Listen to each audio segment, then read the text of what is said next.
WWE superstars who will never win a world title again.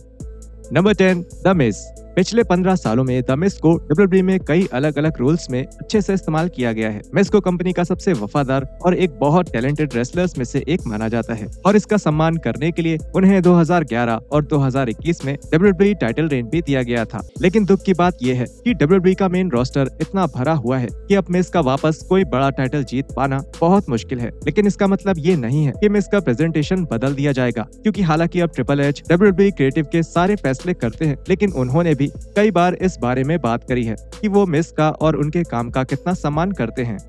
Number 9 Bobby Lashley.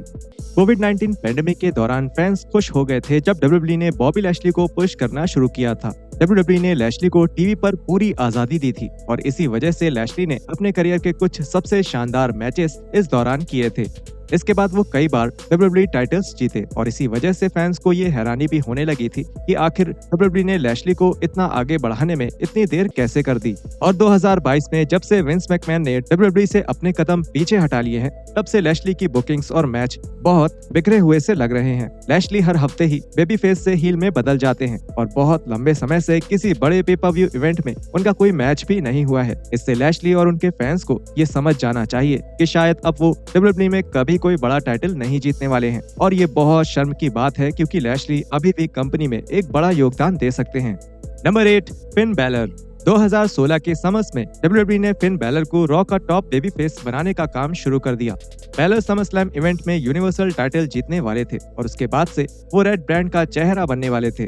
लेकिन इसी summer slam event के दौरान Balor को एक बहुत बड़ी इंजरी हो गई, जिससे उनका पूरा करियर ही बदल गया और उन्हें वो टाइटल मजबूरी में वापस करना पड़ा। जब उसके अगले साल बैलर टीवी पर वापस आए, तब ऐसा लग रहा था कि WWE उनसे हार मान चुकी है और अब उन्हें फिर से कभी कोई वर्ल्ड टाइटल जीतने का मौका नहीं मिलेगा। वो बैलर के लिए ज्यादा से ज्यादा यही कर सकते थे कि बैलर को एक इंटरकॉन्टिनेंटल टाइटल रेन और NXT में NXT चैंपियन के तौर पर एक और रन मिले। ऐसी एक उम्मीद थी कि ट्रिपल एच के आने के बाद बैलर की किस्मत थोड़ी सी बदल जाएगी और ऐसा हुआ भी है, क्योंकि बैलर को 2023 में कुछ वर्ल्ड टाइटल मैचेस में देखा गया था, लेकिन उन्होंने कभी कोई टाइटल जीता नहीं। अब जब WWE रोस्टर बढ़ता ही जा रहा है, उसके साथ ही बैलर का एक और वर्ल्ड टाइटल जीतने की उम्मीद दिन पर दिन कम होती जा रही है।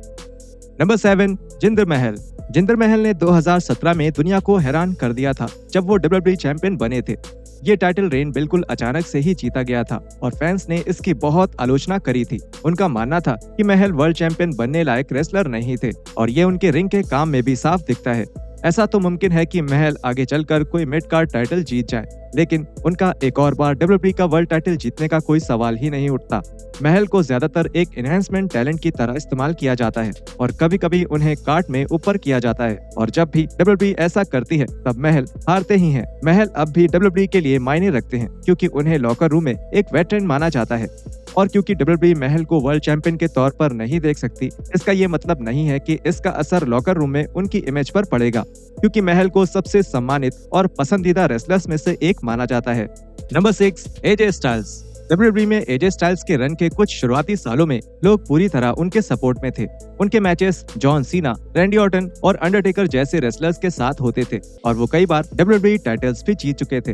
लेकिन हाल ही के सालों में वो कार्ड पर अपनी जगह नहीं बना पा रहे हैं और हालांकि वो अभी भी शानदार मैचेस कर सकते हैं और रिंग में उनकी काबिलियत बरकरार है, लेकिन ऐसा लगता है कि WWE उनकी जगह दूसरे टैलेंट्स का इस्तेमाल करना ज्यादा पसंद करेगी। AJ अभी भी मेन इवेंट के आसपास ही रहते और यही उनकी असली जगह भी है, लेकिन अब शायद एक भी ऐसा WWE फैन नहीं होगा जो AJ के रिटायर होने से पहले उनके एक और WWE टाइटल रन की उम्मीद कर रहा होगा। Number 5 Sheamus.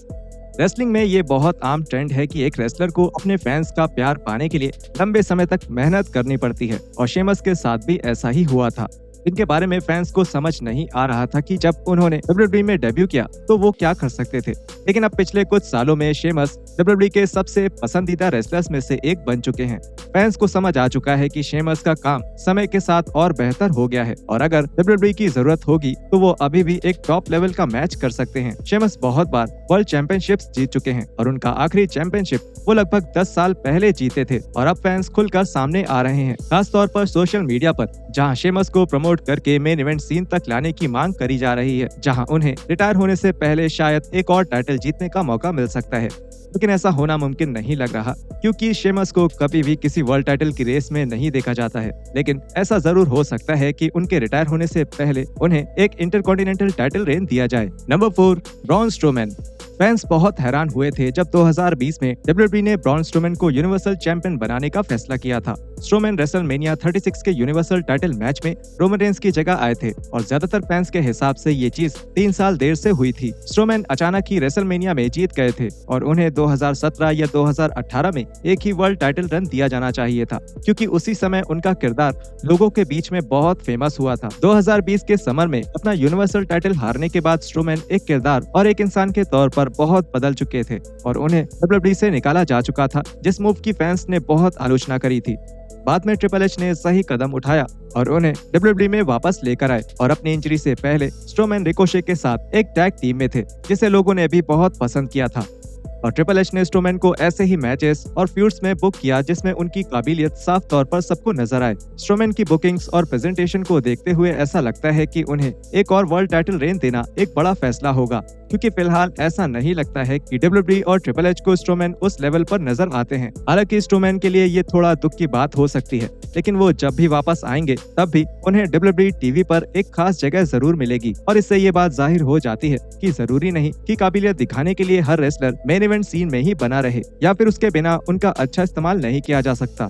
Number 3, coffee Kingston. Coffee mania के समय एक WWE फैन बनने के लिए सबसे अच्छा समय था, लेकिन फिर जब किंगस्टन का रेन ब्रॉक लेसनर के हाथों एक स्क्वैश मैच में खत्म हो गया, तब ये साफ हो गया कि WWE का कोफी को लेकर नजरिया अब बदल चुका था और अब वो उन्हें एक मेन इवेंट टैलेंट नहीं लगते हैं। लेसनर से उस शर्मनाक हार के बाद किंगस्टन कभी भी 2019 की उन ऊंचाइयों पर नहीं पहुंच पाए हैं जब वो एक WWE चैंपियन थे, और ये बहुत अजीब बात है क्योंकि किंगस्टन इस रोल के लिए सही दावेदार थे और वो पूरी तरह से टाइटल के काबिल थे। इस कंपनी में एक बार फिर किंगस्टन का वर्ल्ड चैंपियन बनना थोड़ा मुश्किल है और फैंस भी अब किंगस्टन को कार्ड पर आगे पुश करने की मांग करते करते थक चुके हैं।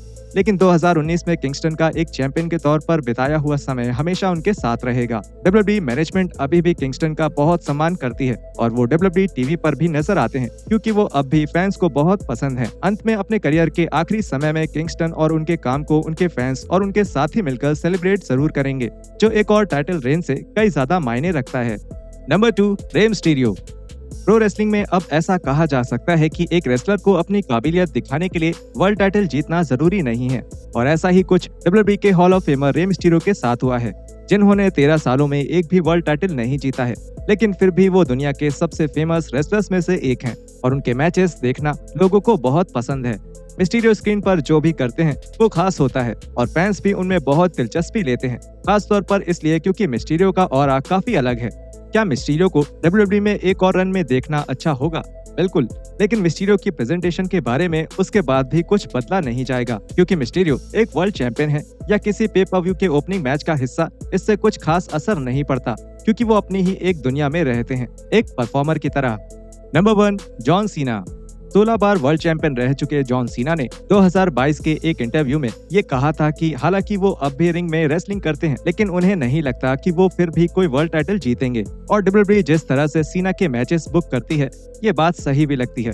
हाल ही के सालों में सीना के प्रेजेंटेशन के तरीकों की बहुत आलोचना हुई है, क्योंकि सीना हर बड़ा मैच हार जाते हैं और कहीं ना कहीं इसका असर इस बात पर पड़ा है कि उनके हारने से कितना बड़ा बयान सामने आता है। सीना को ऑस्टिन थ्योरी और सोलो सिकोआ जैसे रेसलर्स ने भी हराया है, लेकिन इससे कंपनी में उनके पोजीशन में कोई कमी नहीं आई है। WWE को इस बात का ध्यान रखना चाहिए कि वो सीना को हल्के में ना ले, क्योंकि वो अभी भी एक पॉप कल्चर आइकन है और वो अभी भी वही सीना है जिनके नाम से WWE ने हजारों टिकट्स बेची हैं। और ऐसे लेजेंड को हर मैच में हराना बिल्कुल सही नहीं होगा, क्योंकि इससे फैंस को हर मैच में उनके हारने की ही उम्मीद रहेगी। ये बहुत शर्म की बात है कि सीना अब WWE में शायद एक और वर्ल्ड टाइटल नहीं जीत पाएंगे, लेकिन उससे उनकी लेगेसी पर किसी भी तरह से कोई असर नहीं पड़ना चाहिए। और यहाँ खत्म होते हैं हमारे WWE के ऐसे रेसलर्स जो अब कभी भी एक और वर्ल्ड टाइटल नहीं जीत पाएंगे। वीडियो कैसी लगी हमें नीचे कमेंट्स करके जरूर बताएं और हम मिलते हैं आपसे अगली वीडियो में ऐसे ही कुछ और रेसलिंग कंटेंट के साथ।